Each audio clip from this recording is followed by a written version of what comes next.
इस पथ चलते ज्ञानी जन, इस पथ चलते संत,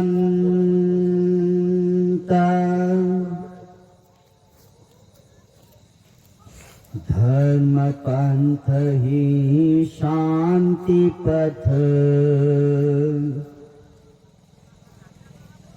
धर्म पंथ सुख पंथ,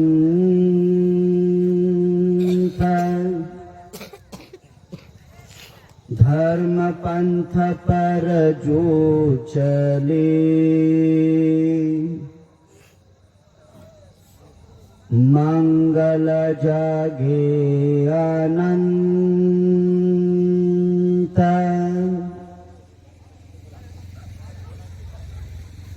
आओ मानव मानवी, चले धर्म के पंथ,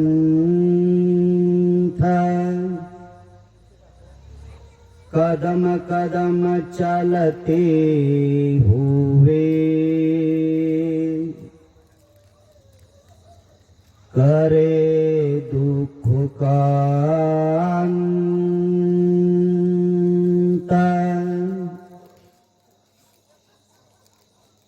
आते जाते सांस का रहे निरंतर ध्यान, मन सुधरे मंगल सधे, होवे परम कल्याण।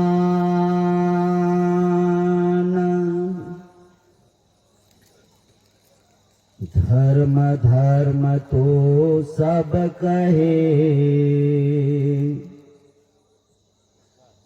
धर्म न समझे कोया,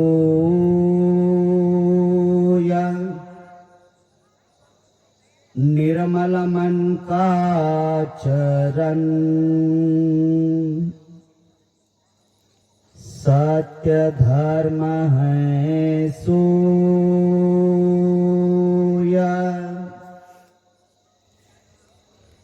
धर्म ना हिंदू बौद्ध है,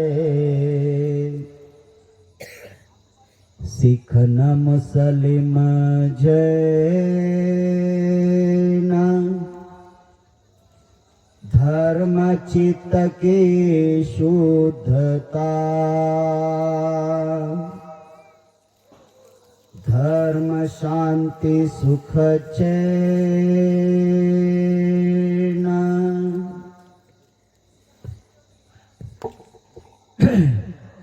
शिबिराचा पहिला दिवस, प्रवचनाचा पहिला दिवस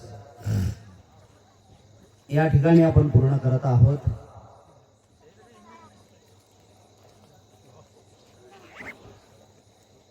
मानव जीवन सुखी ठेवण्यासाठी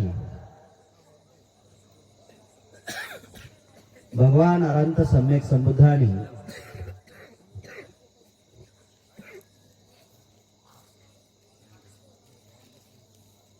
मनाला अत्यंत महत्वाचं स्थान दिलेलं आहे. मन ह्या सगळ्या गोष्टीचे केंद्रबिंदू आहे.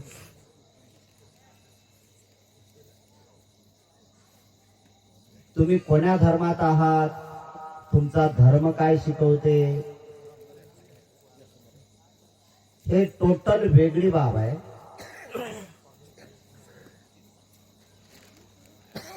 तुम्ही काय करताय याला जास्त महत्व आहे.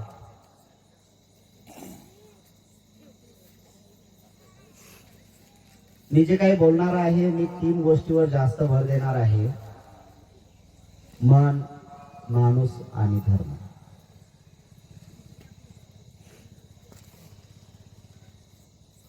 आपण थोडासा धर्म बाजूला ठेवू.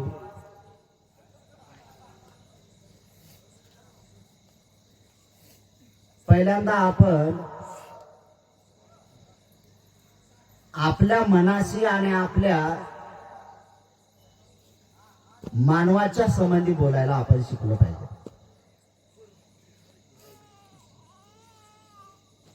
एकंदरीत या सगळ्या गोष्टीचा विचार केला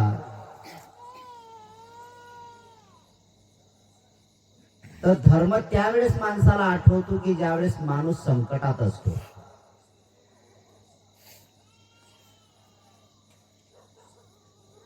माणूस संकटात काय येतो तर पहिली गोष्ट एक आहे की त्याचा मनावर ताबा नाहीये. त्याचा मनावर ताबा नसल्यामुळे ह्या सगळ्या गोष्टी तो सर्रासपणे मनाला जे जे चांगलं वाटते त्याच्या मनाला ते ते करण्याचा प्रयत्न करत असतो. भगवंतानी दुःखाच्या कारणाचं जे संशोधन केलं ते केवळ फक्त मनाच्या संबंधी केलेलं आहे. जोपर्यंत तुमचं दुःख आहे म्हणजे याचा अर्थ तुमचं मन ते भोगत आहे. मनाचा विचार सुरू आहे, मनाच्या अधीन झालेले आहे. आणि मग मनाच्या अधीन गेल्यानंतर याचा परिणाम काय होतो तर तुम्हाला दुःखातच लोटल्या जाते. दुःखाचीच एक परिभाषा त्या ठिकाणी सुरुवात होते. याच्यातून मुक्त व्हायचं असेल तर मनाला शुद्ध करण्याचं काम आपण सुरुवात केलं पाहिजे. तुम्हाला किती गाथा येतात याला काही महत्व नाहीये. तुम्हाला किती गाथा आणि त्या गाथेच्या संबंधी तुम्ही किती देवाची आरती म्हणता याच्याशी काही संबंध नाहीये. बौद्ध लोक असतील तर किती तुम्हाला वंदना येते याच्याशी काही संबंध नाही. वर्तमान काळामध्ये आपण सुखी जीवन जगलो पाहिजे यासाठी काय केलं पाहिजे हे ज्या माणसाला समजते तो खऱ्या अर्थाने धर्मवान माणूस आहे. अदरवाईज केवळ फक्त संप्रदाय निर्माण करण्याची अवस्था प्राप्त केलेली आहे आणि तेच लोकांनी जास्त उचलून धरलेला आहे. धर्म धर्म तो सब कहे, धर्म ना समझे कोई, शब्द बिचारा क्या करे, अर्थ ना समझे कोई. धर्माचा मर्मच कळला नाही, धर्माचा त्याला अर्थच कळला नाही. धर्म काय आहे? धर्म धारण करे सुधर्म. तुमचा धर्म काय शिकवते? तुमच्या धर्मात किती चांगला आहे याला कोणी विचारत नाही आहे. बौद्ध धर्मामध्ये चांगला आहे, बुद्ध आणि त्यांच्या धम्मग्रंथामध्ये खूप चांगल्या गोष्टी लिहिलेल्या आहेत. त्या धम्मामध्ये त्या पुस्तकात लिहिलेल्या आहेत. हिंदू धर्मीय बांधवांच्या ग्रंथामध्ये रामायणामध्ये असेल, महाभारतामध्ये असेल, गीता सार मध्ये असेल, ह्या सगळ्या गोष्टी त्या पुस्तकात लिहिलेल्या आहेत. वस्तुस्थिती अशी आहे की माणसाच्या त्या मनामध्ये विकसित झालेल्या नाहीत. त्या पुस्तकाला काही किंमत नाही. त्या पुस्तकाला काय किंमत आहे? बुद्धाच्या मार्गामध्ये ह्या गोष्टी खूप चांगल्या आहेत. अरे बाबा राजा, या गोष्टी खूप चांगल्या आहेत, त्याबद्दल काही दुमत नाही. तुझ्यात काय उतरलं? तुझ्यात काय उतरला हा तो एक महत्वाचा भाग आहे. धर्म किती चांगला आहे हे मी आता वर्तमान काळातल्या लोकांवर खऱ्या अर्थाने ते आणून सोडतो की धर्म किती चांगला आहे. त्या धर्म छत्रछायेखाली मध्ये वावरणारे जे लोक आहेत ते त्या तत्वानुसार चालतात की नाही. जर ते चालत असतील तर धर्म चालत आहे, अदरवाईज तुमचाही धर्म खोटा आहे, तुमचाही धर्म वल्गना करणार आहे. तुमचाही धर्म तोच आहे की जे तुमच्या मनाला जे ऐहिक सुख भोगायचं आहे तेच त्या ठिकाणी केल्या जाते, तसा तुमचा धर्म आहे. संघपाल भट्टीजीला चांगला आहे. जर निंदा करत नसेल तर त्याचा धर्म चांगला आहे. जर संघपालाचा जर निंदेचा प्रकार सुरू असेल तर समजून झाला धर्म त्याचा निंदेचा आहे. धर्म धारण काय केलं त्यांनी धारण निंदा केली. तुझा धर्म निंदा करायला शिकवतो. लोकांना काय सांगणार आहे तू? लोकांना सांगणार आहे काय? आणि म्हणून आहे की तुम्ही त्या महापुरुषांवर ढकलू नका. बुद्धांवर जाऊ नका, तुम्ही बाबासाहेबांवर जाऊ नका, शिवाजी महाराजांवर जाऊ नका, संत तुकारामावर जाऊ नका, संत कबीरावर जाऊ नका.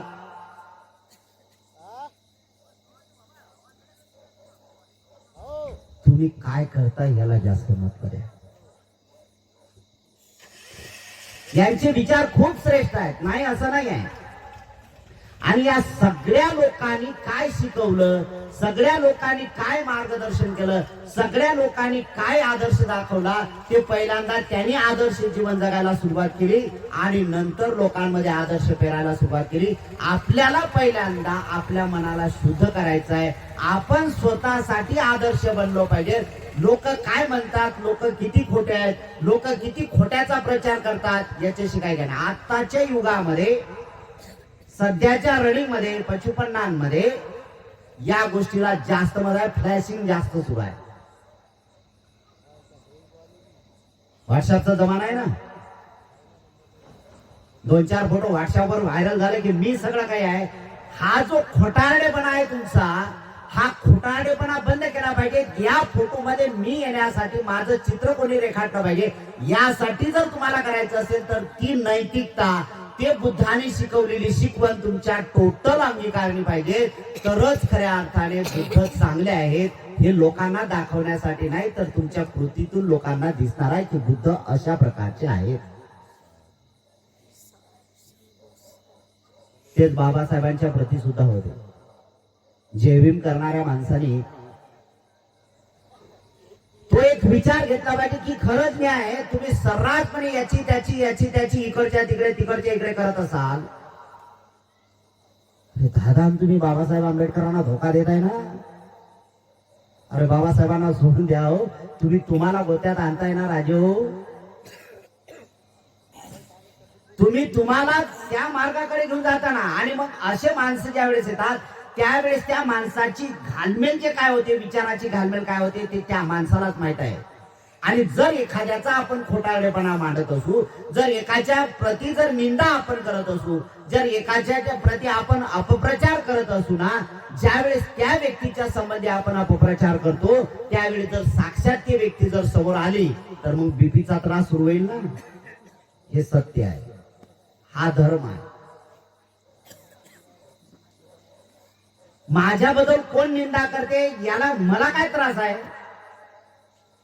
पण जो निंदा करते त्याच्या समोर एकदा का उठून उभं राहिलो मी की त्याच्या सगळ्या शरीराची छटा बदलते, त्याच्या शरीरात सगळं बायोकेमिकल तयार होते, त्याची थरथरी वाढते, त्याचा नको त्या आजाराला आजारपण देण्याचं काम सुरुवात होते.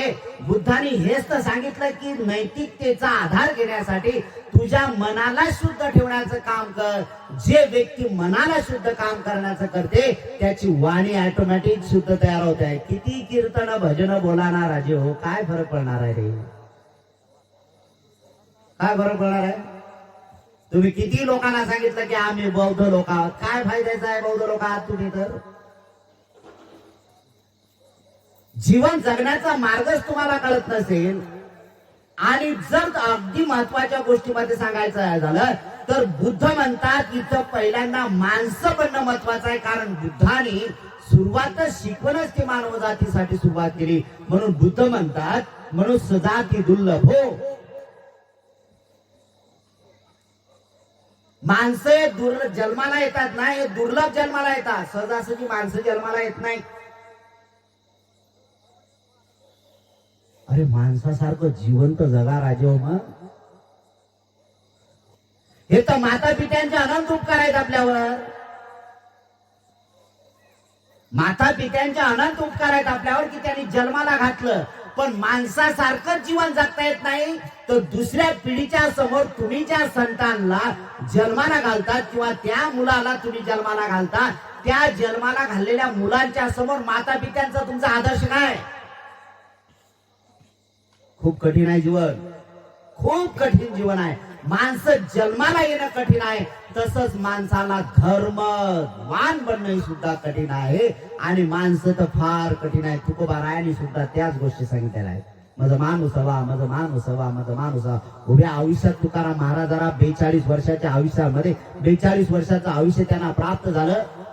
त्या 42 वर्षात ज्या वेळेस त्यांच्या धर्म संवेग जागृत झाला आणि प्रचार आणि प्रसाराच्या लोककल्याणाच्यासाठी त्यांनी सुरुवात केली, त्यांचा एकच नारा आहे, फक्त माणूस हवा, फक्त माणूस हवा. हे ज्यावेळेस त्यांनी सुरुवात केलं त्या 42 वर्षाच्या आयुष्यात त्यांना एकही माणूस भेटलेला नाही.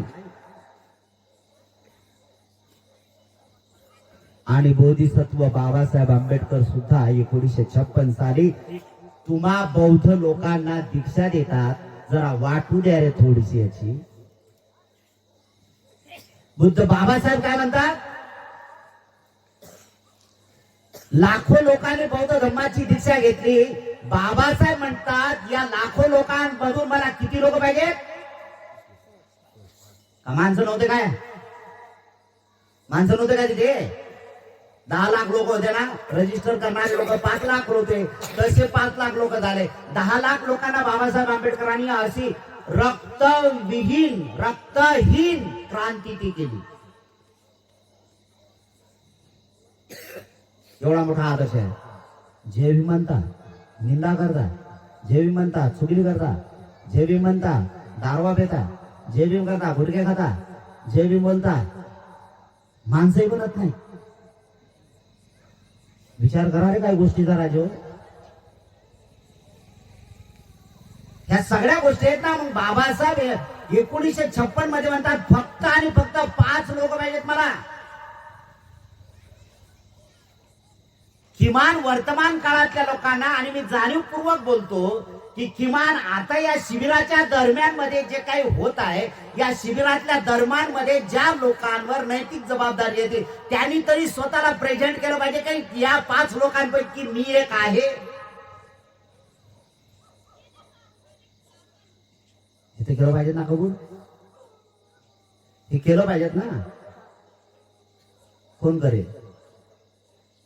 तुम्ही माणसं बना, नाही तर नका बनू. त्याच्याशी संबंधित नाही आहे, त्याच्याशी संबंधित काहीच नाही. सगळ्यात मोठा दूरदृष्टीचा विचार येते की तुम्ही बाप असाल तो तुमच्या लेकरांच्या समोर तुम्ही आदर्श काय दाखवता. धर्माच्या नंतर गोष्टी करू आपण. आणि हे तुमच्या समाजात नाही, बौद्ध समाजात नाही, बरं आहे, सगळ्या अन्य धर्मामध्ये. मी सगळ्या धर्माचं परिषद करत आहे. हिंदू म्हणा, जैन म्हणा, ख्रिश्चन म्हणा, मुसलमान म्हणा, बौद्ध म्हणा, सगळ्या टोटल समाजामध्ये ह्याच गोष्टी सुरू होतात. पहिली गोष्ट ते एक सगळ्यात मोठा महारोग तुम्हाला लागला की मी पुढे आलो पाहिजे यासाठी. मानपान हार तुले, मला ह्या गोष्टी अजिबात पटत नाही. फोकस मध्ये मी येत नाही. मला ग्राउंड लेवलवर काम करायला खूप चांगलं आवडते. आणि म्हणूनच त्या दृष्टिकोनातून असं वाटलं की हे गाव जे दिवाण गाव आहे तुमचं, हे जरा थोडंसं पाठीमागं पडलेलं आहे. म्हणून या दृष्टिकोनातून केकेंना सांगितलं बाबा ठीक आहे, या त्याने मला सांगितलं वधीच्या म्हटलं ठीक आहे, एकदा प्रवचनाला गेलो मी तिथे, बघू आपण प्रयत्न करूया. मी रात्री तुम्हाला सांगितलं की तुमच्या कोणासाठी नाही, मला तुम्ही श्रावणे राहत ये का, मला शिबिर घेतलं मी, तर शिबिर घेतल्यानंतर मला 2 माणसं जरी असले तर मी ते मला जे बोलायचं आहे तेच बोलणार आहे. तुम्ही लोकांनी संख्या आली पाहिजेत यासाठी अजिबात बोलत नाही मी. माझ्या प्रवचनामध्ये गर्दी झाली पाहिजे, बिलकुल हा भोपंजीपणा करत नाही मी. एका माणसासाठी सुद्धा तेच करायचं आहे आणि हजारो लोकांसाठी सुद्धा तेच करायचं आहे. कारण माणसं बनणं फार कठीण झालंय, फार कठीण झालंय. आणि मग याची सुरुवात करायची असेल तर काय केलं पाहिजे, तर हा शिबिराच्या माध्यमातून एक आहे की आपल्या डोक्यांमध्ये जी काही घाण आहे. कुठली घाण आहे? मुख्यतः बुद्धांनी 3च गोष्टी सांगितल्या, राग, द्वेष, मोह. या 3 गोष्टीमधल्या सगळ्या घाणीचा इथं सगळं समावेश झालेला आहे. या 3 गोष्टीची उकल झाली नाही, माणसं रागावतात, माणसं क्रोधित होतात, माणसं अविचारी बनतात, माणसं अवहेलना करतात, माणसाच्या मनात जे जे काही विकृती आहेत, माणसं अहंकारी बनतात, माणसाला मानपान पाहिजे. मी केलं माझं नाव का नाही, मला केलं मी एवढं मोठं दान केलं माझं का नाव नाही. या सगळ्या गोष्टी, हे थोडी थोडी घाण जे आहे ना, हे सगळी माणसाच्या डोक्यात शिरायला लागते आणि माणूस पण तिथं दूर राहते आणि नको तो विचार येतो आणि ते बुद्धावर केले. आणि मी माझी जाणीवपूर्वक गोष्ट तुम्हाला सांगतो की तुम्हाला बुद्धाला जर प्रदर्शित करायचं असेल, तुम्हाला बाबासाहेबांना प्रदर्शित करायचं असेल, ज्या काही समाजातल्या लोकांना, त्या समाजातल्या संतांना किंवा त्या समाजाचं नेतृत्व करणारे लोक जे महापुरुष होऊन गेले, या महापुरुषांना जर तुम्हाला लोकांना दाखवायचं असेल तर त्या महापुरुषांचे विचार पहिल्यांदा तुमच्या विचारात असले पाहिजे, तरच तुम्ही ते लोकांना पेरू शकता. हे कोणाचं काम आहे? पुढारल्या लोकांचं तर हे अत्यंत महत्वाचं काम आहे. पुढारलेल्या माणसाचं एक काम असलं पाहिजे की बाबा मी काय केलं पाहिजे.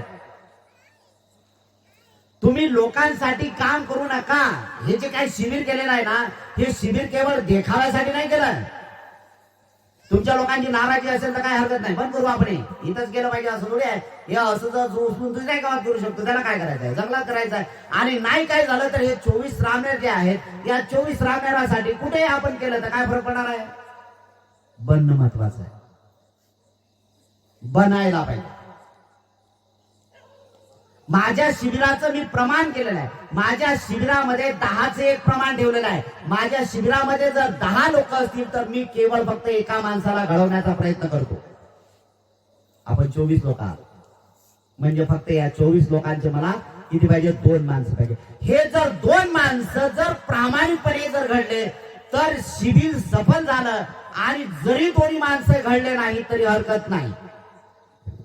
या गावात जेवढे लोक ऐकणार आहेत, कोणा जातीचे असो का धर्माचे असो, मला काय घेणं नाही. या गावातल्या एका माणसाने जर म्हटलं की माझ्यात हा बदल झाला, ते जर त्याने त्या प्रवचनाच्या माध्यमातून किंवा त्या शिबिराच्या माध्यमातून माझ्यात हा बदल झाला, हे ज्यावेळेस त्याने प्रामाणिकपणे लोकांच्या समोर कबूल केलं आणि त्याचा व्यवहार त्यांनी शुद्ध ठेवला, समजून चला शिबिर सक्सेस झालं. साधू साधू साधू. कठीण आहे, खूप कठीण आहे, खूप कठीण आहे. म्हणून भगवान अनंत सम्यक संबुद्ध म्हणतात, मनुष्य जाती दुर्लभो. माणसाचा जन्म दुर्लभ आहे. सहजासहजी माणसं जन्माला येत नाहीत. आपलं काहीतरी पुण्य आहे. हे माणसं जन्माला आल्यानंतर तुमच्या डोक्यात भुताडकी घालून दिली, तुमच्या डोक्यात या सगळ्या गोष्टी केल्यात आणि तुम्ही परस्पर वैर निर्माण करायला लागलेले आहेत. हा या जातीचा, तो त्या जातीचा, त्याचा धर्म हा, याचा धर्म हा. अरे ह्या फालतू गोष्टी बंद करा. धर्म धारण करे स्वधर्म. धर्म काय? धारण करे स्वधर्म. जे जे धारण केलं ते ते तुमचा धर्म आहे. आगीचा धर्म कुठला आहे? आगीचा धर्म स्वतः जळणं आणि इतरांना जाणणे. पाण्याचा काय धर्म आहे? पाण्याचा स्वतः शीतल होणे आणि इतरांना शीतल करणे, शांत करणे. माणसाचा धर्म कुठला आहे? माणसाचा धर्म कुठला आहे? हिंदू, जैन, बौद्ध, मुसलमान. धर्म कुठला आहे? माणसाचा धर्म एकच आहे, सुख आणि शांती. हे कोण्याही धर्मात आहे. बघा, हैराण झालेले आहे 2 शब्दासाठी. या 2 शब्दासाठी सगळं मानवजात हैराण आहे. जरी वल्गना करत असतील, माझ्या गावातलं मोठं मंदिर आहे, मी दररोज देवाची पूजा अर्चा करतो, मी दररोज देवाची पूजा, मी दररोज कीर्तन भजन मानतो. अरे मंदिरात जातो राजा, तेवढ्या पुरतं तुझं मन शांत आहे. पायऱ्या खाली उतरत असताना टेन्शन मात्र येते, माझं अमुक राहिलं, माझं तमुक राहिलं, माझं हे होते, माझं ते होते, किती आहे. आणि तो सरळ पायऱ्याहून जरी उतरत असला तरी तो लोकांना दाखवण्यासाठी सांगतो की मी लय सुखी आहे. बिलकुल खोट्या गोष्टी आहेत. आणि हा धर्मवान बनण्याचा एक महत्वाचा खटाटोप काही लोकांनी जाणीवपूर्वक याला छेद देण्याचं काम केलं. आणि मग धर्मवान कोण्या माणसाला म्हणायचं आहे तर सध्या वर्तमानातले काळातले लोक धर्मवान त्या लोकांना म्हणतात की ज्याने टिळा लावला की त्याला लोक म्हणतात हा धर्मवान आहे. विशिष्ट रंगाचे कपडे परिधान केले की हा बाबा आहे. विशिष्ट मंदिरात गेला की लय धर्मवान आहे. विशिष्ट नदीत पैसे टाकले म्हणजे हा धर्मवान आहे. अरे किती वल्गना आहे त्या धर्माच्या नावावर. मनाचा भाव पाहिजे, मन महत्वाचा आहे. आणि मनाची ज्यावेळेस सुरुवात होते त्यावेळेस मनाचा विचार ज्यावेळेस सुरुवात होतो त्यावेळेस आपण जाणलं पाहिजे की मनाची सुरुवात काय करायची आहे. तर बुद्धाने तेच सांगितलं की मनाची शुद्धता ठेवण्यासाठी, मनाला शुद्ध करण्यासाठी एकच काम करावं. तुम्ही कोण्या धर्माचे आहात, कोण्या पंथाचे आहात, तुम्ही हिंदू आहात का, मुसलमान आहात का, जैन आहात का, बौद्ध आहात का, ईसाई, याच्याशी काही घेणं देणं नाही. तुमचं मन किती शुद्ध आहे त्याला महत्वाचं आहे. तुमचं मन किती शुद्ध आहे, तुमच्या मनाचा व्यवहार किती सरळ आहे, हे ज्यावेळेस सुरुवात होते त्यावेळेस तुम्ही जाणलं पाहिजे. आणि मनाला शुद्ध ठेवण्यासाठी बुद्धाने संशोधन करून ठेवलं. आणि बुद्ध काय म्हणतात, जर वैधानिक दृष्टिकोनातून माणसाला जर सुखी बनायचं असेल तर त्यांनी जाणीवपूर्वक या तत्वाचं पालन केलं पाहिजे. तो मुसलमान आहे का, जैन आहे का, हिंदू आहे का, बौद्ध आहे का, ख्रिश्चन आहे का, कोण आहे याच्याशी काय घेणं देणं नाही. त्यांनी माणूस बनायचं असेल तर ह्या 5 गोष्टी त्यांनी आपल्या जवळ ठेवल्या पाहिजेत. याचा क्रम बदलू शकतो. बुद्ध म्हणतात की त्यांनी हत्यारा बनू नये. बुद्ध म्हणतात तो चोरी करू नये. बुद्ध म्हणतात त्यांनी व्यभिचार करू नये, कोणा बहु बेटीकडे वाईट नजरेने पाहू नये, तिची छेडखानी करू नये, तिच्यावर अत्याचार करू नये. बुद्ध म्हणतात खोटं बोलू नये, निंदा करू नये, चुगली करू नये, चहाडी करू नये, व्यर्थ बळबळ करू नये. आणि बुद्ध म्हणतात नशापान करू नये. हे ज्या तत्वात बसते किंवा ज्या माणसाने हे पाचीचे 5 तत्व आचरणात आणलेत, तुम्ही बौद्ध म्हणा नाही तर मुसलमान म्हणा नाही तर हिंदू म्हणा नाही तर कोणी म्हणा, त्याला काय फरक पडते. सुखी तर तुम्ही बनणार आहात ना, तुम्ही बनणार आहात ना. तुम्ही बौद्ध लोकांनी त्या ठेका उचलला, कुठलाही कार्यक्रम असला की बस पानाती पाता दिन दाना कामे शुभेच्छा मुसाचारा सुरा मेरा. अरे मी ज्या वेळेस पाहतो त्या वेळेस आहे. अरे काल राजा पूजा पाठ सुरू व्हायच्या अगोदर राजा तू पंचशील बोलला, त्यातलं तत्व बोलला ना राजा तू, मुसा वादा मेरे. अरे निंदा करतो तू राजा, काय बुद्ध समज, चुगली करतो, चाळी करतो, अभद्र बोलतो. याचा त्रास कोणाला होतो? समोरच्या माणसाला काही त्रास होत नाहीये, बिलकुल समोरच्या माणसाला काही त्रास होत नाही. त्रास तुला होतो तो. आणि ज्यावेळेस तुम्ही त्रासता त्यावेळेस दुःख निर्माण होते. आणि जिथं दुःख निर्माण होते तिथं माणसं शिल्लक राहत नाही. दुःखातूनच सैतानाची निर्माती होत राहत असते. पिसाळते ना माणूस. जोपर्यंत कुत्र्याला कुठलीच जखम राहत नाही तोपर्यंत कुत्र कोणाच्याही तरी होऊ शकते, चांगलं असू दे. एकदा का कुत्र्याला जखम झाली तर चान्सेस त्याचे पिसाळण्याचे जास्त आहेत. आणि एकदा का ते पिसाळलं तर सगळ्यांना घातक होऊ शकते. हे जेवढं सत्य आहे तेवढंच माणसाचंही सत्य आहे की जोपर्यंत पंचशील आचरण करतो तोपर्यंत सगळ्या लोकांचा प्रिय बनतो. जर का पंचशीलाच्या व्यतिरिक्त त्यांनी आचरण करायला सुरुवात केली, समजून चाला तो तेवढा त्याच्यासाठी घातक आहे, पण समाजातही सुद्धा तेवढाच घातकी बनू शकतो. समाजातच नाही तर अन्य प्राण्यांमध्ये सुद्धा तेवढाच घातकी बनू शकतो. हे आपण जाणलं पाहिजे. आणि म्हणून बुद्ध म्हणतात की मनुष्याची जात हे बुद्धिवंत जात आहे. आणि या बुद्धिवंत जातीने स्वतः चांगल्या विचारानं वागण्यासाठी याची सुरुवात करणं गरजेचं आहे. खूप कठीण आहे, खूप कठीण आहे. हे जोपर्यंत बदलत नाही तोपर्यंत. आणि मी जाणीवपूर्वक सांगतो की बोधिसत्व डॉक्टर बाबासाहेब आंबेडकरांचं नैतिक कर्तव्य जर तुम्हाला पूर्ण करायचं असेल, तुम्हाला जर नैतिक कर्तव्यानुसार चालायचं असेल आणि खरंच तुमचा तो बाप आहे असं जर तुम्हाला सिद्ध करायचं असेल तर बुद्धाच्या विचाराप्रमाणे पंचशीलाच्या मार्गाने चालायला शिका. कारण याच्यातच बाबासाहेब दडलेले आहेत आणि याच्यातच बुद्धाचा हा आदर्श या लोकांपर्यंत नेण्याचं काम करू शकते. एवढं फक्त तुमच्यासून होणं गरजेचं आहे. साधू साधू साधू. लोकांना दिसत नाही आहे.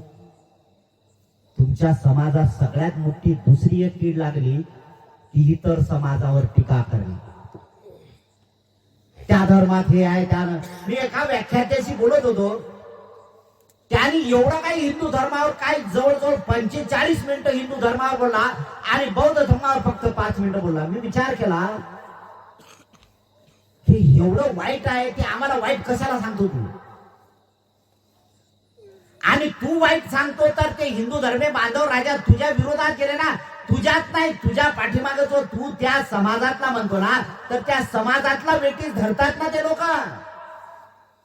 आणि मग पर्यायी ते म्हणतात आम्ही तो कोणाची निंदा करत नाही, तुम्ही बौद्ध लोक आहात ते आमची निंदा करतात. तुमचा बुद्ध कसा आहे तर तुमचा बुद्ध निंदाखोर आहे. तुमचा बुद्ध कसा आहे, तुमचा बाबासाहेब कसा आहे तर तुमचा बाबासाहेब तुम्हाला इतर धर्मावर टीका टिप्पणी करायला शिकवते. हे आदर्श घेणे इतपत योग्य आहे का? हा विचार ज्या माणसाला करतो तो बाबासाहेबांचा अनुयायी, तो बुद्धाचा अनुयायी कधीच अशा प्रकारचं हिंदू धर्मावर अपशब्द बोलत नाही. शिलालेखामध्ये सम्राट अशोकाने जाणीवपूर्वक लिहिले. शिलालेखामध्ये सम्राट अशोक म्हणतात, जो इतर धर्मावर टीका करतो तो स्वतःची कबर खोदतो. कोण म्हणते असं? सम्राट अशोक, की ज्याने विश्वामध्ये आपला दबदबा कायम ठेवलेला आहे, आपला आदर्श तेवढा कायम ठेवलेला आहे. बुद्धाच्या नंतर विश्वामध्ये फक्त आणि फक्त सम्राट अशोकांची क्रांती महत्वाची ठरली. अलीकडच्या काळामध्ये ती बाबासाहेब आंबेडकरांनी त्या क्रांतीला सिद्ध करून दाखवण्याचं काम केलं. आम्हाला इथं काय करायचं आहे तर एक सगळ्यात महत्वाचं आहे की तुमच्या घरात 4 माणसं जरी असतील तरी मात्र 4 माणसं 4ही विचाराचे आहेत. अरे तुमच्या घरातच 4 विचाराची माणसं असू शकतात तर तुम्ही दुसऱ्या समाजावर काय सांगू शकणार आहात? काय बोलणार आहात त्याच्यात? काहीच बोलू शकत नाही. त्याच्यासाठी 4 लोक एकत्र कसे बनतील यासाठी प्रयत्न करतात.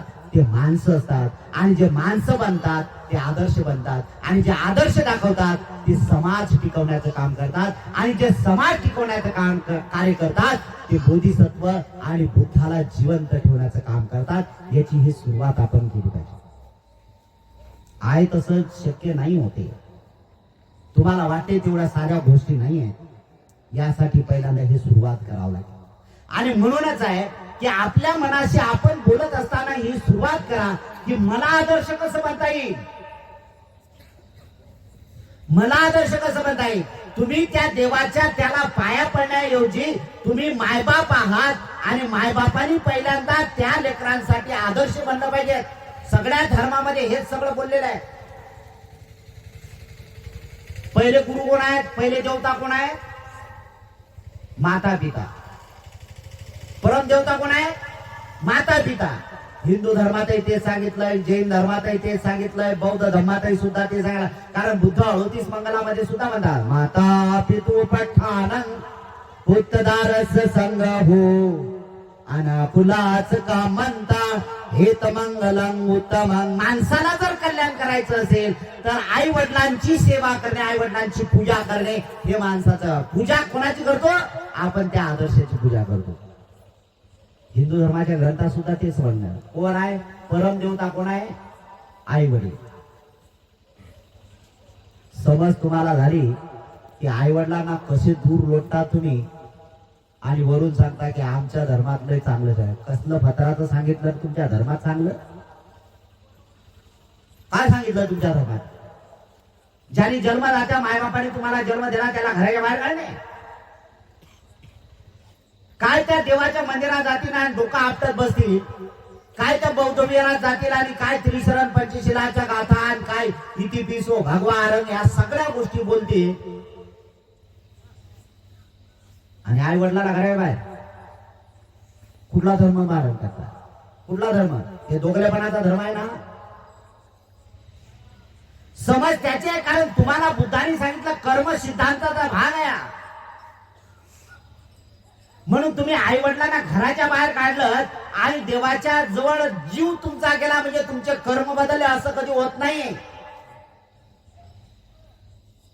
आता विचारात तोय जर असेल त्यांनी ते सांगितलं की माझ्या पाया पडण्याच्या अगोदर पहिल्यांदा ज्या माऊलीने तुम्हाला 9 महिने 9 दिवस पोटात ठेवलं, ज्या जनकाने तुम्हाला जन्म दिला त्याला घराच्या बाहेर काढत असताना जर तो जिवंत असता किंवा तो साक्षात असता तर त्याने पहिल्यांदा तुमच्या कानाखाली वाजवली असते का नाही? की माया पाया पडण्याऐवजी तू तुझ्या मायबापाला पहिल्यांदा घराच्या बाहेर काढतो. अरे हे करण्यापेक्षा मायबापाला पहिल्यांदा घरात घे ना, त्याची सेवा कर ना तू. हे करायला शिकवतो कोण? आम्ही कुठला धर्म पाळतो? धर्म त्यावेळेस चांगले बनतील, धर्म त्यावेळेस चांगले बनतील की ज्या धर्म छत्रछायेखाली मध्ये जो समाज आहे त्या समाजाचं नैतिक कर्तव्य आदर्श बनेल, त्यावेळेस तो धर्म चांगला असणार आहे. आमची भारतातली एक संस्कृती मोठ्या प्रमाणात आता लोकांच्या समोर आदर्श ठेवायला निघालेली आहे. मी टीका करत नाही, वास्तव मानतो मी. आमचा भारत देश हा इतर देशांमध्ये संस्कृतीवान देश आहे हे सिद्ध करण्यासाठी काय करतो तर एवढी आमची संस्कृती उंचावली की आम्ही जनावराला माय म्हणायला लागलो होता.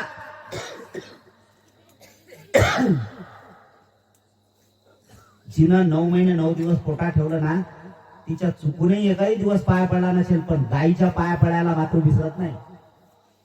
किती संस्कृती उंचावली आम्ही, किती उंचावली. जनावरात माय शोधतो आम्ही, म्हणजे माणसासाठी किती महत्वाचं आहे.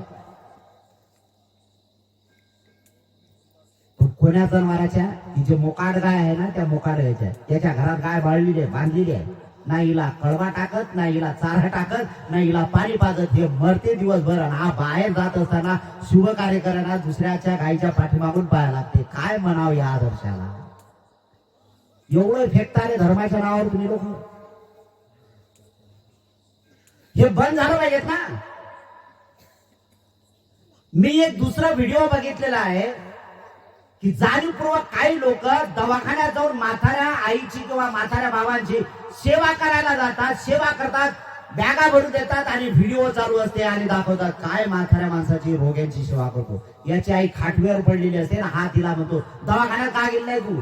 अरे राजा, तिकडे औषधी पाणी करण्याऐवजी तुझ्या आईला घेऊन जा, दवाखान्यात जा, व्यवस्थित कर. ते नाही होत. कुठला धर्म पाळता आपण? कुठल्या देवाची पूजा करता आपण? कुठला देव सांगते असं तुम्हाला? कुठल्या धर्मात लिहिलं असं? आणि तुम्ही करणारे कोण? बुद्धाने याच्यावर जाणीवपूर्वक गोष्टीवर जाणीवपूर्वक लक्ष केंद्रित केलं आणि बुद्ध म्हणतात जे काही तुम्ही कार्य करता, म्हणजे त्याला एका शब्दामध्ये म्हटल्या जाते, जे काही तुम्ही कर्म करता त्या कर्माचा विपाक हा त्याच पद्धतीने होतो. कर्म कोणाच्या बापाला सोडत नाही. तुम्ही जर आई बापाला घराच्या बाहेर काढले तर तुम्हालाही संतान आहे, तेही सुद्धा एक दिवस तुम्हाला घराच्या बाहेर काढल्याशिवाय राहत नाही. यासाठी तुम्ही घराच्या बाहेर निघू नये म्हणून माय बापाची सेवा करायला सुरुवात करा. काही पोथी पुराणातलं वाचू नका, काही गरज नाहीये. पोथी पुराणात काही शिल्लक नाहीये. पोथी पुराणात काय आहे ते असू द्या, इथं वास्तविक जीवनामध्ये तुमच्या काय आहे त्याच्यावर जास्त भर द्यायला शिका. ज्यावेळेस तुम्ही वास्तविक जीवनाला भर देत असाल, वास्तविक व्यवहारिक जीवनाला ज्यावेळेस महत्व द्यायला लागाल, त्याच वेळेस तुमच्या जीवनाची खऱ्या अर्थाने सुरुवात होईल आणि ते सुख शांती तुम्हाला जास्त कारणीभूत ठरेल. यासाठी मनाचा विचार करायला सुकून झाली पाहिजे. आणि मनाचा ज्यावेळेस विचार सुरू होतो त्यावेळेस बुद्धाने हेच सांगितलेलं आहे, मन के कर्म सुधारणे मन ही प्रमुख प्रधान, कायिक वाचिक कर्म तो मन ही की संतान. मनाची संतान आहे. कोणाची मनाची संतान आहे? काय आणि वाच. जे काही कायाचे आणि वाचीचे कर्म होतात ना, या कर्माले कर्म नाही म्हणत. मनाने जे कर्म घडतात ते कर्म महत्वाचे आहे. लोक सर्रासपणे हा व्यवहार करताना दिसतात. एखाद्याने हत्या केली असेल, एखाद्याने व्यभिचार केला असेल, अत्याचार केला असेल, तर तुम्ही फक्त या दोन गोष्टीला जास्त महत्व द्यायला लागलात. आताच्या दुनियामध्ये या दोन गोष्टीला जास्त महत्व द्यायला लागलं. पाप कशात म्हणतात? खोटं बोलणं पाप नाही वाटतं त्यांना. इथली इथं टाकणं हे पाप नाही समजत हे लोक. याची निंदा त्याच्याजवळ सांगणं हे पाप नाही समजत लोक. हे विनाकारण एखाद्याचा अपप्रचार करणे हे यांना पाप नाही वाटत. बिलकुल पाप नाही वाटत. पाप कुठलं वाटते? एखाद्या भाऊ बेटीवर एखाद्या लहान मुलीवर अत्याचार केला, तिच्यावर बलात्कार केला तर पाप वाटते. मोठ्या गोष्टीला फक्त महत्व देता का रे तुम्ही? जे काय व्यभिचाराची वृत्ती निर्माण होते ते कुठून होते? शरीरातून होते का? बुद्ध शरीराला जास्त महत्व देत नाही. बुद्ध वाणीला जास्त महत्व देत नाहीत. बुद्ध मनाला जास्त महत्व देतात. मन. आणि कबीराने सुद्धा ते सांगितलेलं आहे, मन गया सो जाने दे मत जाने दे शरीर, ना खिचे कमान तो कैसा लगेगा तीर. और जे अळानी बाई होते रे, जवळ आहे आपल्या जळगावची खानदेशातली बहिणाबाई चौधरी, तिने मनावर सगळ्या गोष्टी मन वढाय वढाय उभ्या पिकात लढ होय, किती हाकावं हाकावं जाई पिकावं. मनावर लिहिल्या सगळ्या गोष्टी. अळानी बाई आहे. आज तिच्या कविता किती मोठ्या घाललेल्या आहेत. बुद्धाने मनावर जे संशोधन केलं ना, या मनाच्या संबंधी केला ना विचार, बऱ्याच सगळ्या गोष्टी आहेत. मनच कारणीभूत आहे. आणि म्हणून मनाला बुद्ध काय म्हणतात, शरीराने पाप नाही होत. आणि मग शरीराने पाप जर होत असेल तर पुण्य कसं होणार आहे? शरीराने नाही होणार आहे. लोक या भ्रमात आहेत की शरीराने पाप घेतलं की याच्यातून यांनी सोल्युशन काढलं, चांगल्या प्रकारचं सोल्युशन काढलं आणि सगळेचे सगळे बावले लोक झालेत आणि म्हणतात पाप केलं की डुबकी मारली की क्लीन झालं. पाप केलं ना समजा ये,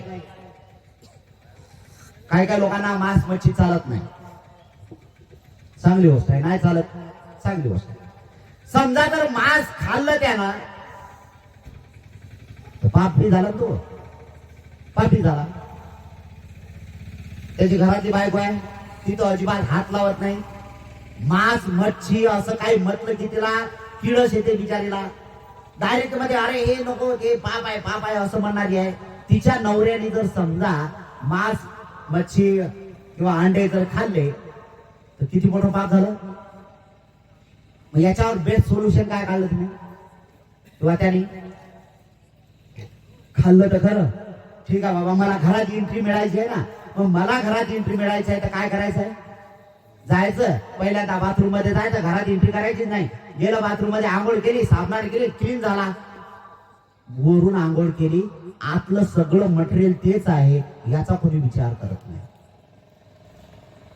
आत भरलेलं तेच आहे. बाहेरून आंघोळ केली की सगळ्या गोष्टी क्लीन झाल्या. हा जोपर्यंत मूर्ख व्यवहार सुरू आहे तोपर्यंत माणसं बनत नाही. हा मूर्खाचा व्यवहार आपल्याला बदलावा लागेल. हा मूर्खपणा सोडून द्यावा लागेल. मूर्खपणा ज्यावेळेस सोडाल तरच माणसाची किंमत वाढणार आहे.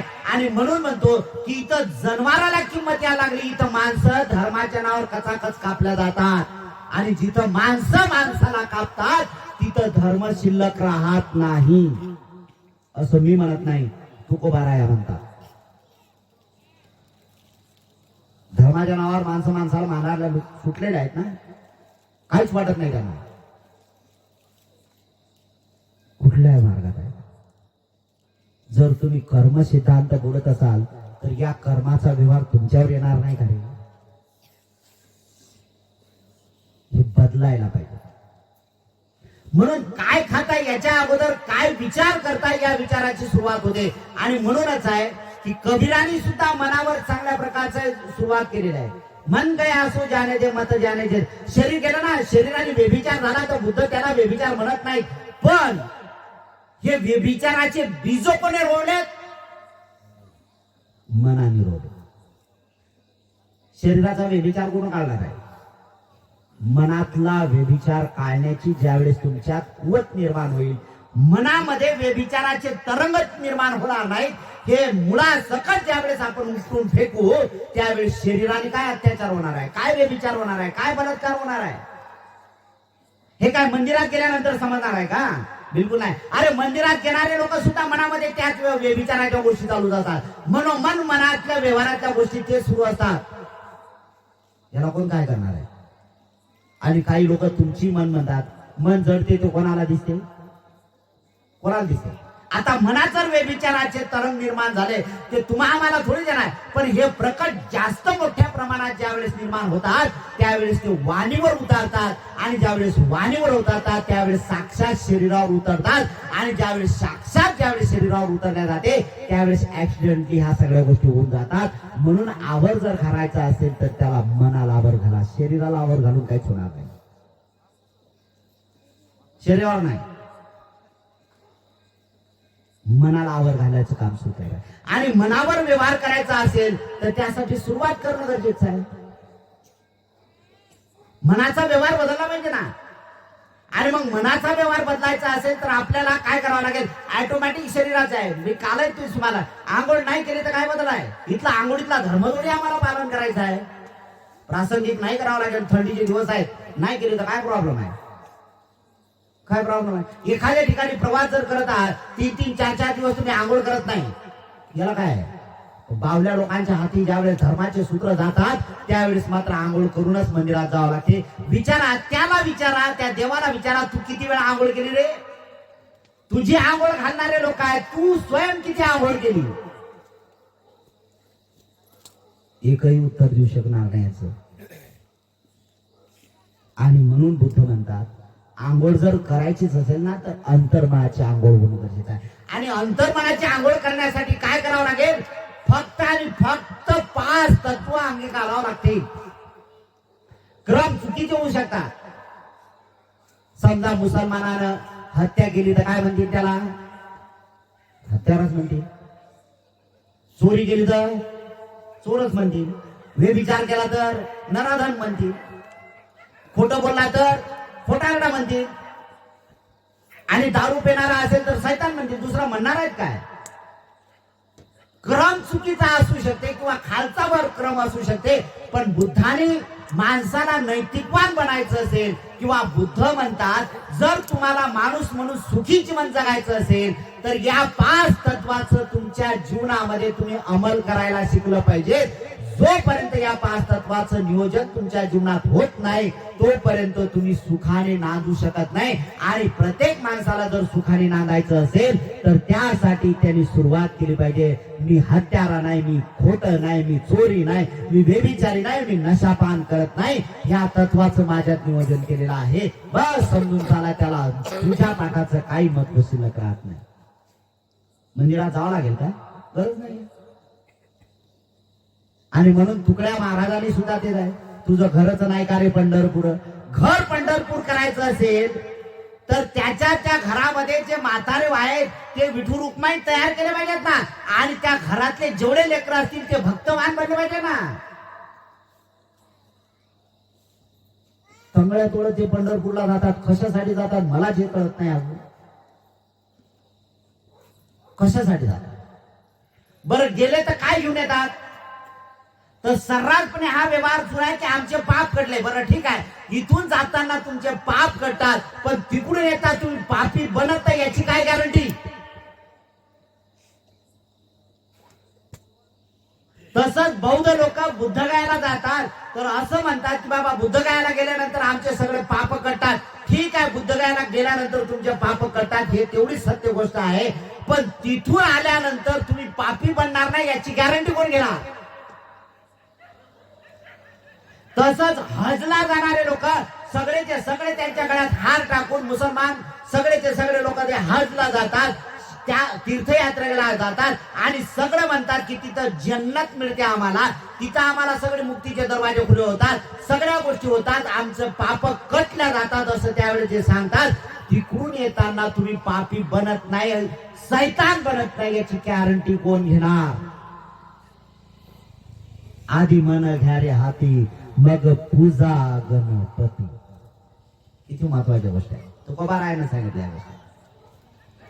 म्हणून जर सगळ्यांना पहिल्यांदा करायचं असेल, तुम्ही पापी होणार नाही याच्यासाठी जर काही करायचं असेल तर मनाला सक्षम ठेवलं पाहिजे, मनाचा व्यवहार बदलला पाहिजे.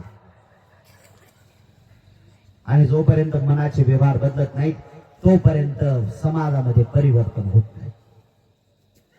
आता अशी परिस्थिती झाली जे समाजाचं परिवर्तन करायला लागले तेच जर भ्रष्ट असतील तर काय परिणाम होणार आहे?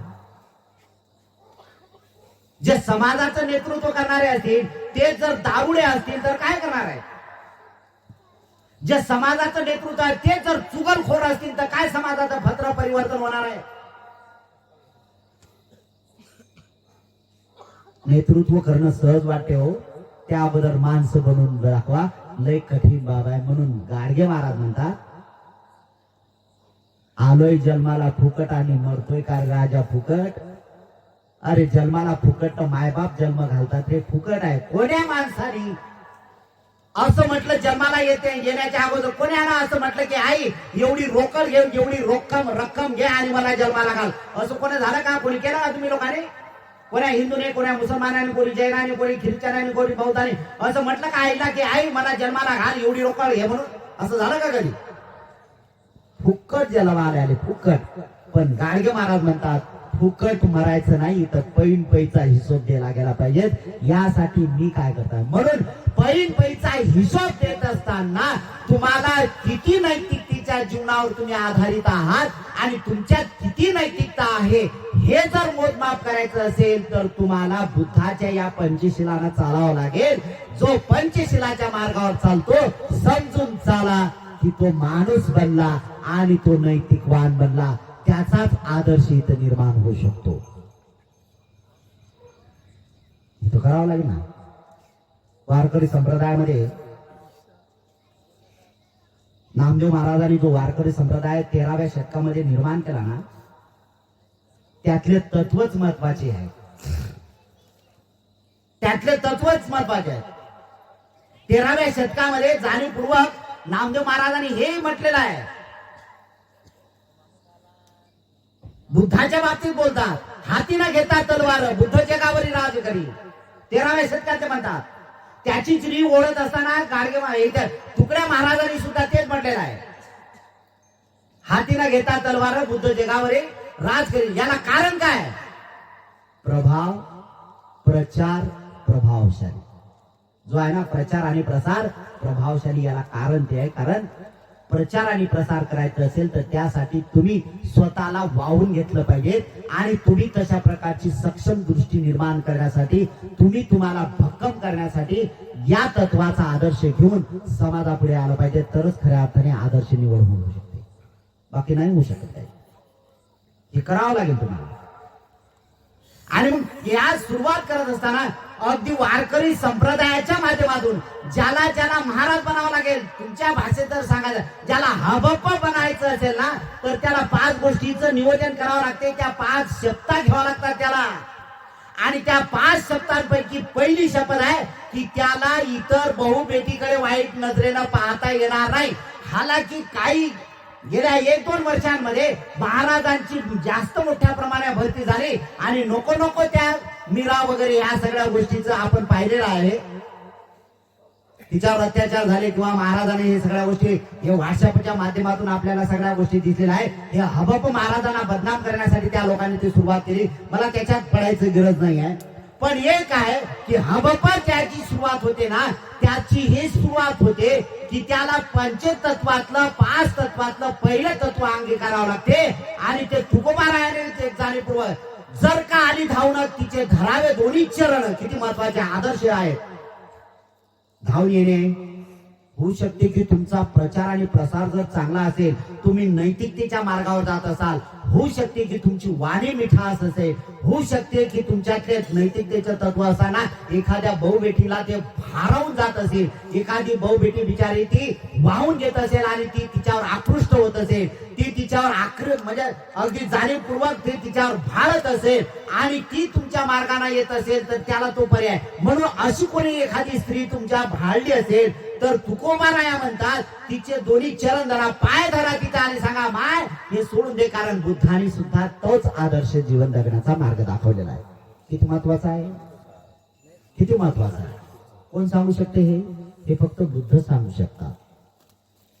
आणि हे केलं ना, या मार्गाची सुरुवात केली आणि मग मार्गाची सुरुवात करत असताना हे तिथून लक्षात येते की हे जी सुरुवात आहे बहुभेटीवर किती महत्वाच्या गोष्टी आहेत. कारण तिचं नियोजन करायचं असेल तर तुमची वाणी जरी प्रखरशाने स्पष्ट असली तरी मात्र विचाराने तुम्ही प्रगल्भ असले पाहिजेत आणि जाणलं पाहिजे की मी यंकिचितही या तत्वाला भाळणार नाही, या गोष्टीला मोहित होणार नाही. हे ज्याच्या मनाचा सक्षम भाग झाला तोच आदर्श निर्माण करू शकतो.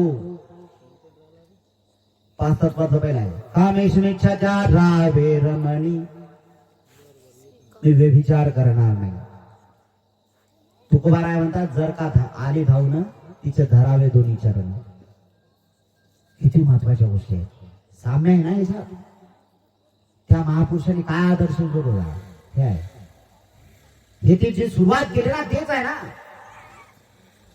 आणि मग ही सुरुवात जे होते या सुरुवातीचा मार्ग जो आहे हा इथून सुरुवात होतो ना.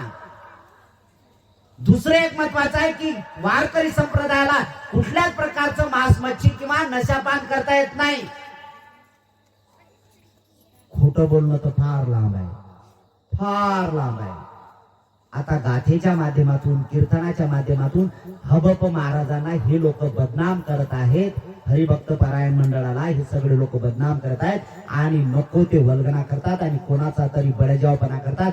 कोणाचं तरी तत्व आहे, कोणाच्या नेत्याच्या पाठीमागं पूछ हलवण्याचं काम करतात. जे संत लोक ज्या नेत्याच्या पाठीमागं पूछ हलवतात त्याचा काळ जास्त टिकत नाही. आणि म्हणून काही लोकांनी म्हटलेलं आहे नेत्याच्या पुढे आणि गाढवाच्या मागे कधी राहू नये. किती महत्वाच्या गोष्टी आहेत माझ्या. नेत्याच्या पुढे जर लागलं तर ठोकरा खावा लागतील आणि गाढवाच्या पाठीमागे लागेला तर लाता खावा लागतील. याला हे जे नियोजन कळलं त्याला खऱ्या अर्थाने संत म्हणता येईल. कबीरांनी ह्या सगळ्या गोष्टी महत्वाच्या जाणीवपूर्वक मांडलेल्या आहेत. आणि म्हणूनच आहे की जर तुम्हाला तुमच्या जीवनामध्ये मनुष्य जीवन सफल करायचं असेल आणि तुम्हाला जर सुखाने नांदायचं असेल तर तुम्हाला सुखाने नांदण्यासाठी पहिल्यांदा तुम्ही तुमच्या मनाचा विचार करायला सुरुवात करा. आणि ज्या वेळेस तुमच्या मनाला तुम्ही सत्यापर्यंत पोहोचण्याचं काम करत असाल त्यासाठी वाटेल ती कष्ट सहन करायची ताकद तुमच्या ठेवा. मेलो तरी मरण आलं तरी बेहतर, मात्र मी या पाच तत्वाचं पालन करेल आणि माणूस म्हणून जीवन जगण्याचं. जर प्रापंचिक जीवन जगत असाल, तुम्हाला लेकरं बाकरं जर असतील तर तुम्ही हे शपथ ग्रहण करा मेलो तरी बेहतर, मात्र मी कोणाचीच निंदा करणार नाही, कोणाचीच कोणाजवळ सांगणार नाही आणि सत्य कार्यामध्ये कुठलाही मिठाचा गळा टाकणार नाही. हे जर तुम्ही करत असाल तर तुमचे लेकरं तुमचा सन्मान करतील. समाज करेल नसेल न तो नंतरचा भाग आहे. पण तुमच्या लेकराच्या समोर जर तुम्हाला आदर्श ठेवायचा असेल तर या विकृतीपासून तुम्ही सावध राहा आणि माणूस म्हणून जीवनात आदर्श निर्माण करा. हेच तर आपल्याला करायचं आहे. लोकांसाठी करू नका. प्रचार आणि प्रसार लोकांसाठी करू नका. प्रचार आणि प्रसार करायचं असेल तर तुम्ही स्वतःसाठी करा आणि तुमच्या कुटुंबासाठी करा. जीवन सफल होणार आहे. हे नैतिक तत्व बुद्धाने शिकवलंय. म्हणून बुद्ध म्हणतात ते लोकांना सांगण्याच्या अगोदर तुझ्यात उतरलं का नाही हे तपासा, म्हणजे लोकांना पचनी पडेल. हे तो होताना दिसतच नाहीये. आणि म्हणूनच आहे आपल्याला हे जर दुरुस्त करायचं असेल तर आपण त्या मार्गाने चाललं पाहिजे आणि आपल्या जीवनाची घडी आपण बदलू शकतो. यासाठी महत्वाचा भाग आपण निर्माण केला पाहिजे. म्हणून मी मनुष्य जन्माला आलो ना तर माझं आयुष्य आता पुढचं कधी असेल काय असेल माहित नाही. मरणाच्या संबंधी कोणीच काही असं आहे. सगळेचे सगळे मरणाच्या संबंधी गाफील आहेत. गाफील कोणाला माहित आहे? कोण असं सांगू शकते का मी नाही 70 वर्षापर्यंत टिकू शकणार आहे? कोणाला लागलाय? अरे या जीवनामध्ये ऍक्सिडेंटली काय होणार माहित नाही. मरणाच्या संबंधी बिलकुल गाफील नाही. जब आएगा ज्यावेळेस येईल त्यावेळेस येईल मरण, हरकत नाही. मरण येईल. अरे मरण माझं पाय पुढचा पाऊल पुढे पडते ना तर त्या पुढच्या पायाखाली माझं मरण आहे. अरे हा पाऊल मी पुढे टाकतो तर या खाली माझं मरण आहे. त्या अगोदर हे माझं मी काय केलं हे ज्यावेळेस ज्याला माणसाला कळते समजून चाला त्याचं सुखानं मरण होते. आणि हा सगळा धर्माचा खेळ तिथे येतो की सगळेचे सगळे सुखाने मेले पाहिजेत. आणि मरायचं असेल तर धर्म धारण करता आला पाहिजे. हेच महत्वाचं आहे. असो ह्या सगळ्या गोष्टी आपल्याला हळूहळू या जीवनाकडे वळवायच्या आहेत. याच्यासाठी आपण काय प्रयत्न करताय याची सुरुवात आपण करणं गरजेचं आहे.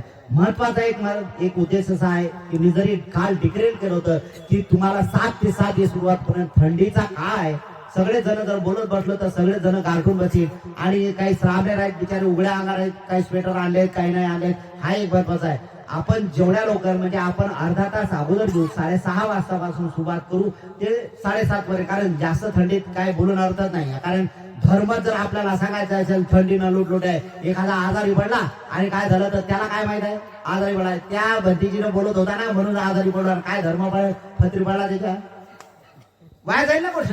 म्हणून ती गोष्ट कामाची नाही. आपल्याला या वर्तमान काळामध्ये जीवन जगायचं असेल तर त्याबरोबर काळाबरोबर चालावं लागेल, ऋतू बरोबर चालावं लागेल. आणि ऋतू बरोबर चाललं तर नक्कीच ऋतूही आपल्याला सपोर्ट करेल, निसर्ग सुद्धा आपल्याला सपोर्ट करेल. आणि या सपोर्टासाठीच आपल्याला निसर्गाचा आधार घ्यावा लागणार आहे आणि आपलं जीवन यापन करायचं आहे. मला आतापर्यंत जवळजवळ 1 तास होत आहे. आपण मला ऐकून घेतलं त्याबद्दल तुमच्या प्रती आणि तुमच्या कुटुंबियाच्या प्रती मंगल कामना करतो. या गावात जेवढ्या जाती धर्म पंथाचे वर्णाचे भेदाचे लोक आहेत त्यांच्या प्रती आणि त्यांच्या कुटुंबियाच्या प्रती मंगल कामना करतो. आपल्या सगळ्यांचं खूप मंगल हो, खूप कल्याण हो, खूप सुखी हो, सगळ्यांचं खूप भलं हो, भलं हो, भलं हो. साधू साधू साधू. बसा गुडघ्यावर बसा, फक्त राम नेसून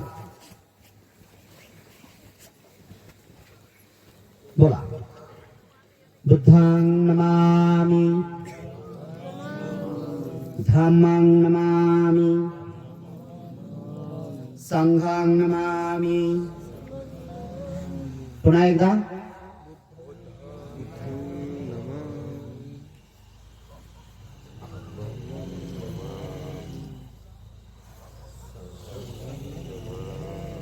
ठीक आहे. उपासक उपासिकांनी गुडघ्यावर बसायचं. ज्यांना ज्यांना बसता येत असेल त्यांनी त्यांनी बसायचं, जोर जबरदस्ती नाही. बोला. बुद्धं नमामि, धम्मं नमामि, संघं नमामि. पुन्हा एकदा संघासाठी. बुद्धं नमामि, धम्मं नमामि, संघं नमामि. ठीक आहे. आणखी 2-3 दिवस आहे मी